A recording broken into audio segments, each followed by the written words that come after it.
குழந்தைகளே, இன்னைக்கு நாம ஆன்டிபயோட்டிக்ஸ் பத்தி படிக்க போறோம். யார் சொல்ல போறீங்க ஆன்டிபயோட்டிக்ஸ்னா என்னன்னு? ஆன்டிபயோட்டிக் என்பது பாக்டீரியாவை கொல்ல உதவும் மருந்து. பாக்டீரியானா என்ன சொல்லு? பாக்டீரியா என்பது நுண்ணுயிரி, நம்மள நோயாளி ஆக்கும். ஆன்டிபயோட்டிக் ரெசிஸ்டன்ஸ்னா என்ன?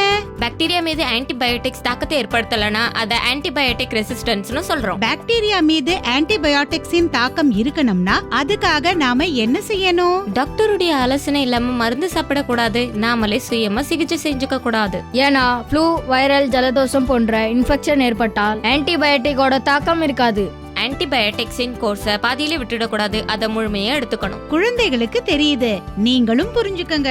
ஆன்டிபயோட்டிக்ஸை டாக்டர் யோசனைப்படி மட்டுமே எடுத்துக்கணும்.